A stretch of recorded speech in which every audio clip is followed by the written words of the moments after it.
Hello everyone, this is Alex Smith. Welcome to Knowledge the Ambition. स्वागत है आपका knowledge the ambition के इस सेशन में। यहाँ पर हम कर रहे हैं हिमाचल प्रदेश आर्थिक सर्वेक्षण के मोस्ट इम्पॉर्टेंट क्वेश्चंस। तो ये हमारा पार्ट 3 है, जिसमें कि हम पार्ट 3 में कुछ इंपॉर्टेंट क्वेश्चन देखेंगे। इससे पहले की भी पार्ट अगर आपने नहीं देखे, पार्ट 1 और पार्ट 2, जिसमें हम आपके करीबन 40 प्लस क्वेश्चन डिस्कस कर चुके हैं, तो आप उन पार्ट्स को ज़रूर देखिएगा। वीडियो सेक्शन में आप उन वीडियोज़ को देख सकते हो।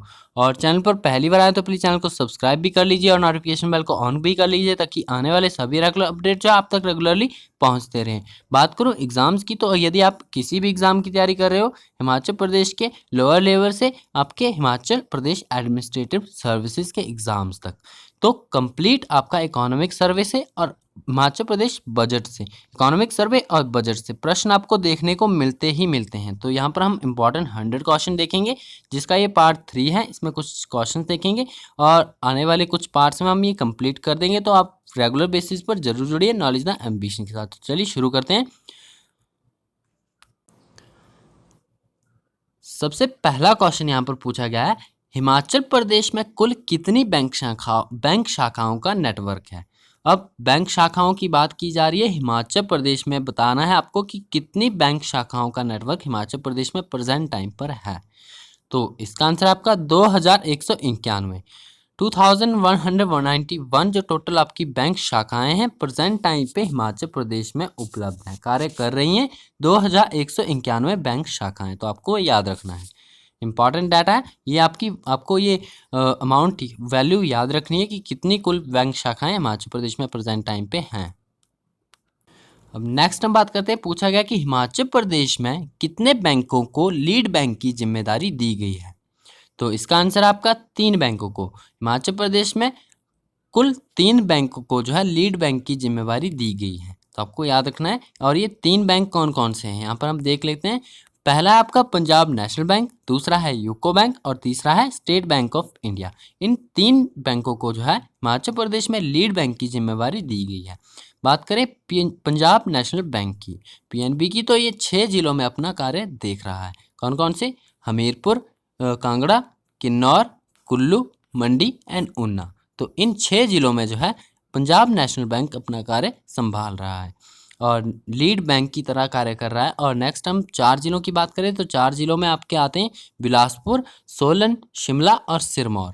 तो इन 4 जिलों में जो है यूको बैंक लीड बैंक की तरह अपनी कार्य कर रहा है। और साथ ही बात करें एसबीआई की, स्टेट बैंक ऑफ इंडिया की, तो स्टेट बैंक ऑफ इंडिया दो आपके जिलों में जो है कार्य देख रहा है, वो है आपकी चंबा और लाहौल स्पीति। तो इस प्रकार आपको ये याद रखना है, 3 बैंकों को लीड बैंक की जिम्मेवारी दी गई है, Punjab national bank, UCO bank और एसबीआई को। नेक्स्ट है आपका, जनगणना 2011 के अनुसार प्रति शाखा औसत जनसंख्या कितनी है। अब बैंकिंग की बात की जा रही है, शाखाओं की बात की जा रही है, तो चाहे बात करें इंडिया की चाहे हिमाचल की, तो जनगणना 2011 के अनुसार जो है प्रति शाखा औसत जनसंख्या निकाली जाती है। और हिमाचल प्रदेश की आपको बतानी कि कितनी है 2011 के अनुसार। तो ये है आपकी 3156 व्यक्ति प्रति शाखा, जो आपकी औसत जनसंख्या, आपको याद रखना है ये डाटा, 3156 व्यक्ति प्रति शाखा ये औसत जनसंख्या है हिमाचल प्रदेश की जनगणना 2011 के अनुसार। और राष्ट्रीय स्तर पर बात करें तो राष्ट्रीय स्तर पर ये कितनी है ये भी आपको पता होनी चाहिए, वो है आपकी 11,000 आपकी राष्ट्रीय स्तर पर है। और हिमाचल प्रदेश की बात करें तो 3156 है। तो ये दोनों वैल्यू आपको याद रखनी है, दोनों डाटा को अच्छे से याद रखना है। नेक्स्ट हम बात करते हैं, पूछा गया है कि हिमाचल प्रदेश में जिलेवार बैंक शाखाओं के प्रसार में प्रथम स्थान पर कौन सा जिला है। तो जो आपका बैंक शाखाओं के प्रसार में प्रथम स्थान पर जिला है वो है आपका कांगड़ा। याद रखना है आपको, कांगड़ा जिले में जो है सबसे अधिक बैंक शाखाएं हैं। कितनी है? 419 बैंक शाखाएं प्रेजेंट टाइम पे कांगड़ा जिले में कार्य कर रही हैं और ये सर्वाधिक है, सबसे अधिक है। नेक्स्ट है आपका, हिमाचल प्रदेश में जिलेवार बैंक शाखाओं के प्रसार में अंतिम स्थान पर कौन सा जिला है। तो ये है आपका लाहौल स्पीति। और लाहौल स्पीति में प्रेजेंट टाइम पे बात करें तो कुल आपकी 23 बैंक शाखाएं कार्य कर रही हैं, जो कि सबसे कम है। याद रखना है आपको, सबसे कम लाहौल स्पीति में है और सबसे अधिक जो है वो कांगड़ा में है। कांगड़ा में 419 और लाहौल स्पीति में 23। तो आपको ये याद रखना है। नेक्स्ट है आपका, पूछा गया है कि वर्ष 2018-19 के दौरान प्रदेश में कुल चाय उत्पादन कितना हुआ। तो वर्ष 2018-19 का डाटा यहाँ पर बताया गया है।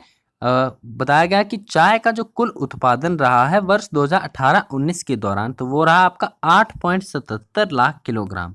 याद रखना है आपको, 8.77 लाख किलोग्राम जो है कुल चाय का उत्पादन रहा है हिमाचल प्रदेश में वर्ष 2018-19 के दौरान।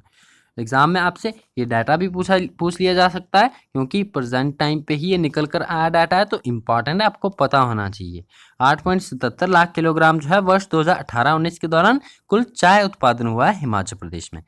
नेक्स्ट है आपका, पूछा गया है कि कुशल सिंचाई प्रणाली के लिए हिमाचल प्रदेश सरकार ने राज्य में कौन सी महत्वपूर्ण योजना की शुरुआत की थी, या कौन सी महत्वपूर्ण योजना की शुरुआत की गई वर्ष 2015-16 में। तो यहाँ पर आपको बताया भी गया है कि 2015-16 में ये स्कीम चलाई गई थी, तो इसका नाम था आपका राजीव गांधी सूक्ष्म सिंचाई योजना। अब ये क्यों इम्पॉर्टेंट है, ये हमें इससे अगले क्वेश्चन में पता चलेगा, क्योंकि यहाँ पर दिया गया है कुशल सिंचाई प्रणाली के लिए प्रदेश सरकार ने राज्य में एक महत्वपूर्ण योजना की शुरुआत की थी 2015-16 में। इसका नाम था आपका राजीव गांधी सूक्ष्म सिंचाई योजना। अब क्यों इम्पॉर्टेंट है यहाँ पर मैं आपको बताता हूँ, क्योंकि राजीव गांधी सूक्ष्म सिंचाई परियोजना के तहत जो है वर्ष 2015-16 से वर्ष 2018-19 तक 4 साल की अवधि के लिए कितने परिव्यय का प्रावधान किया गया था।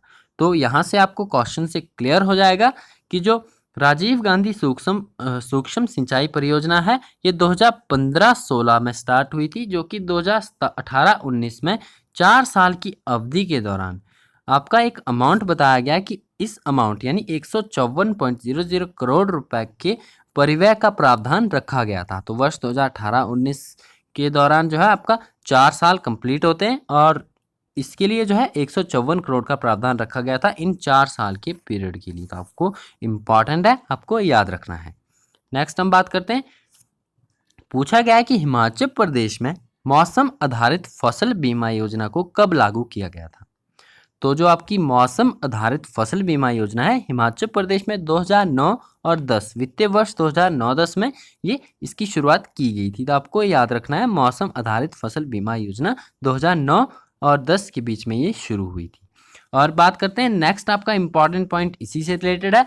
बताया गया है कि वर्ष 2017-18 में इस योजना का नाम बदलकर restructured weather based crop insurance किया गया था। अब 2009-10 में आप इस योजना की शुरुआत की गई, और 2017-18 में इसका नाम बदलकर रखा गया था restructured weather based crop insurance. तो आपको याद रखना है 2017-18 में restructured weather based crop insurance इसका नाम रखा गया था। नेक्स्ट आपका पूछा गया कि वर्तमान मूल्य पर प्रदेश में सकल मूल्य वर्धित यानी जो आपका जीवीए है इसमें कृषि संबंधी क्षेत्रों की हिस्सेदारी 2014-15 में 15.35% से घटकर 2019-20 में कितनी रह गई है। तो यहाँ पर आपको इम्पॉर्टेंट डाटा भी बताया गया कि वर्तमान मूल्य पर जो है वर्तमान मूल्य पर प्रदेश में सकल मूल्य वर्धित यानी जीवीए में कृषि संबंधित क्षेत्रों की हिस्सेदारी 2014-15 में कितनी थी, ये 15.35% थी। तो वर्ष 2019-20 में इसमें कमी आई है, और ये कमी है आपकी 12.73%, ये टोटल रह गई है।